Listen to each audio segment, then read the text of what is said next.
Wow, it gives me so much pleasure to welcome everyone here for this amazing exhibition of Nick's photographs. And I've been asked by the Nehru Centre also just to welcome people to the Nehru Centre for this wonderful event. Just move these hazards out of the way. I'm not just welcoming you down here who are sort of rattling your glasses. I also want to welcome all these people who are on the wall. Because this is the first time that I know of that so many different spiritual groups have been brought together in one place. And really it is this to them that this exhibition is dedicated. That other ways of living in India are going to be seen. Nick and I had a lot of discussions about this exhibition, as you can imagine. And we called it Living Divinely. So the big question is, what does that actually mean, to live divinely? And I'm looking to see if my father's there. Yes. My father once taught me that the way to define things is often by what they're not. And to live divinely is, maybe it's best to say, is to not live divided. And when we look at how much we are divided in our lives between ourselves, between us and our neighbours, between countries, so many people are living a divided life. And we wanted to bring together photographs to show you what it could be if you live together, not divided, in a way that is in a community and in a total union sense with yourself. How did all this start? Well, there's a wonderful story, some of you may have heard it, about a man called Cliff Young, and he's very inspiring. Anyway, the punchline of the Cliff Young story is that he ran for 5.5 days across Australia in some mammoth race in a way that no one had ever expected, and he won the race. And afterwards, the commentators were saying, how did he do it? And the guy said, I was ignorant of the impossibility of what lay ahead. And that's sort of how it has been with this, that really, I think when we started this whole idea, we were totally ignorant of the impossibility of the whole process. It all looks so easy, but to get to some of the places where Nick has been is not easy at all. And I've just explained to someone, to get to the Twang Monastery, which is where the Buddha, the young boy is, I mean, you need to get a permit. You need to get up to how many thousand feet it is, and it's in a restricted zone where no foreigner can go. So, and then, I'm Nick's wife, so I look at a picture like this, and I said, Nick, what were you doing? And everyone else looks at it and says, wow, that's steep. And I'm saying, Nick, you could have got washed away.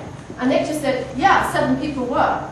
And, it's that sort of innocence that has really brought this to the fore. The other question is, how do we keep this going? This is 8 years' work so far, and I'm sure it's going to be a lifetime's work. And it reminds me of a story about Yogi Bhajan, who was my spiritual teacher. And not long after Yogi Bhajan came to the West in 1969, he was on the equivalent of the Jerry Springer show.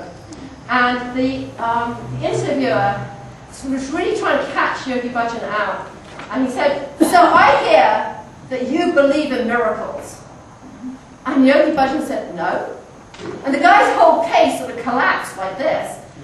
And then Yogi Bhajan looked straight into the camera. He waited just for the moment. He said, no, I rely on them. And that really has been totally how this has come together, that miracles have happened to make this come together in a way that you just could not imagine.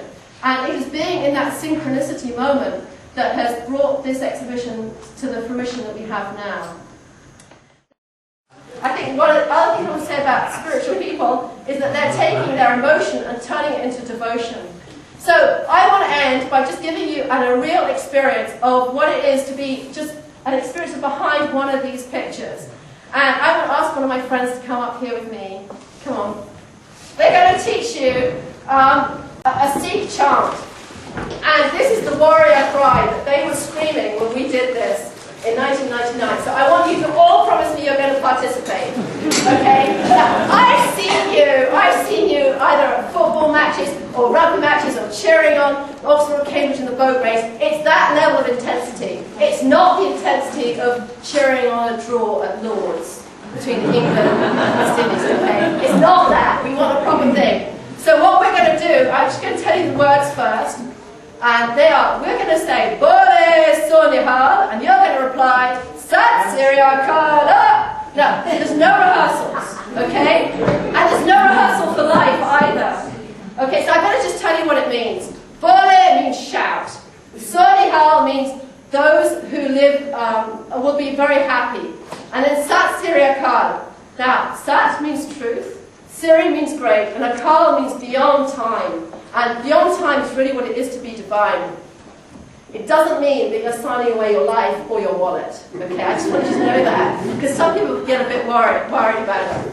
So it's a battle cry, and that's what we're going to do. So we're going to do it really, really loud. So you're just going to practice one word at a time, your bit, which is Sat, Sat, Siri, Siri, Akaal, Akaal. Okay, now that was on a volume of 1. We want a volume of 10. When I lived in an ampersand, one night I slept through my alarm clock because I counted 17 different sound sources, all on maximum volume.